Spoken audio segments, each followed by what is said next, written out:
किसी गांव में सदना नाम का एक कसाई रहता था। वो बहुत ईमानदार था। भले ही पेशे से वो एक कसाई था और मांस बेचता था, पर उसके मुख पर सदैव भगवान विष्णु का ही नाम रहता था और वह भगवान विष्णु के नाम कीर्तन में मस्त रहता था। यहाँ तक कि मांस को काटते बेचते हुए भी वह भगवान विष्णु का ही नाम गुनगुनाता रहता था। भजमन नारायण नारायण हरि हरि, श्रीमन नारायण नारायण हरि हरि। भैया जरा 2 किलो मांस तोल देना। अभी देता हूँ भैया। जय श्री हरि, जय श्री हरि। कैसा कसाई है? मांस बेचता है और भगवान का नाम जपता है। तुम आज देख रहे हो, मैं तो कई वर्षों से इस कसाई को भगवान का नाम जपते हुए मांस बेचते हुए देख रहा हूँ। इस कसाई के मुख पर तो सदैव विष्णु भगवान का ही नाम रहता है। लोग सदना के बारे में यही बातें करते थे। एक दिन सदना अपनी ही धुन में कहीं जा रहा था कि उसके पैर से एक पत्थर टकराया। वह रुक गया। अरे, ये काले रंग का गोल पत्थर कैसा? इसे उठाकर रख लेता हूं। देखने में तो बहुत बढ़िया दिखाई पड़ता है। ये पत्थर मांस तोलने के काम आ जाएगा। आज इसी पत्थर से वजन तोलता हूं। हाँ भैया, कितना मांस देना है? 1 किलो तोल दो भैया। इसका मतलब ये पत्थर 1 किलो वजन का है। भैया जरा 2.5 किलो मांस देना। अरे ये क्या, ये पत्थर 2.5 किलो वजन का कैसे हो गया? एक बार 5 किलो रखकर देखता हूं। ये कैसे हो सकता है? ये पत्थर कोई साधारण पत्थर नहीं है। ये तो कोई जादुई पत्थर है। जितना वजन तोलना होता है, ये पत्थर उतने वजन का ही हो जाता है। धीरे धीरे ये बात फैलने लगी कि सदना कसाई के पास वजन करने वाला पत्थर है। वो जितना चाहता है पत्थर उतना ही तौल देता है। किसी को 1 किलो मांस देना होता तो तराजू में उस पत्थर को एक तरफ डालने पर दूसरी ओर 1 किलो का मांस ही तुलता। अगर किसी को 2 किलो चाहिए हो तो वह पत्थर 2 किलो के भार जितना भारी हो जाता। इस चमत्कार के कारण उसके यहाँ लोगों की भीड़ जुटने लगी। भीड़ जुटने के साथ ही सदना की दुकान की बिक्री बढ़ गई। मुझे तो लगता है ये किसी जादूगर का पत्थर रास्ते में कहीं गिर गया होगा और ये मुझे मिल गया। इस जादुई पत्थर के आ जाने से मेरी बिक्री और बढ़ गई है। जय श्री हरि, जय श्री हरि। एक दिन सदना की बात उस गांव के पंडित तक भी पहुंची। हालांकि वो ऐसी अशुद्ध जगह पर नहीं जाना चाहते थे जहां मांस कटता हो व बिकता हो, किंतु जब एक भक्त ने उन्हें उस पत्थर के बारे में बताया तो पंडित जी के मन में उस चमत्कारिक पत्थर को देखने की उत्सुकता जाग गई। पंडित जी, आप नहीं जानते, उस सदना कसाई के पास सचमुच एक जादुई पत्थर है। हाँ, जो अपना वजन सामान के अनुसार ही कर लेता है। एक बार चलकर देख लें तो अवश्य ही वो पत्थर देखकर आप चकित हो जाएंगे। अब तो इतना जोर दे ही रहा है तो दूर से मैं उस पत्थर को देख लूंगा, पर निकट नहीं जाऊंगा। चल देखूं तो आखिर कौन सा जादुई पत्थर उस सदना कसाई के पास है। भक्त की बात सुनकर पंडित जी उसके साथ सदना की दुकान के पास पहुंचे और दूर से खड़े होकर सदना कसाई को मीट तौलते देखने लगे। उन्होंने देखा कि कैसे वह पत्थर हर प्रकार के वजन को बराबर तौल रहा था। वो ध्यान से उस पत्थर पर दूर से नजरें गड़ाए रहे। अचानक पंडित जी के शरीर के रोएं खड़े हो गए। ये कैसे हो सकता है? ये पत्थर तो, मुझे इस कसाई के पास जाकर बात करनी ही होगी।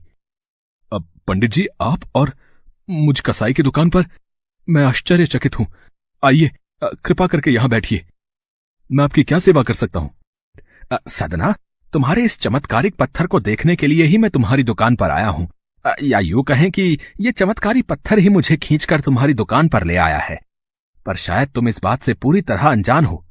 तुम जिसे पत्थर समझकर मांस तोल रहे हो, वास्तव में वो शालिग्राम जी हैं, जो कि भगवान विष्णु का स्वरूप है। तुम ये नहीं जानते, शालिग्राम जी को इस तरह गले कटे मांस के बीच में रखना व उनसे मांस तोलना बहुत बड़ा पाप है। भगवान विष्णु का पत्थर, शालिग्राम? पंडित जी, फिर तो मैं बहुत बड़ा पाप कर रहा हूं। मुझसे भूल हो गई। श्री हरि, मुझे क्षमा करना। मैं आपके इस रूप को पहचान नहीं पाया। पंडित जी, आप तो ब्राह्मण हैं, अतः आपसे उत्तम सेवा और पूजा भगवान शालिग्राम के इस पत्थर स्वरूप की कोई नहीं कर सकता। मैं भी नहीं। कृपया करके ये पत्थर आप रख लीजिए। ठीक है सदना, मैं भगवान शालिग्राम की सेवा करने के अवसर को भला कैसे ठुकरा सकता हूं। लाओ, ये मैं ले जाता हूं। पंडित जी उस शालिग्राम पत्थर को बहुत सम्मान से घर ले आए। घर आकर उन्होंने वह पूजा अर्चना आरंभ कर दी। कुछ दिन ही बीते थे कि एक रात पंडित जी के स्वप्न में श्री शालिग्राम जी आए और बोले, हे ब्राह्मण, मैं तुम्हारी सेवाओं से प्रसन्न हूँ, किंतु तुम मुझे उसी कसाई के पास छोड़ाओ। हे प्रभु, क्या मुझसे आपकी पूजा अर्चना करने में कोई भूल हुई है?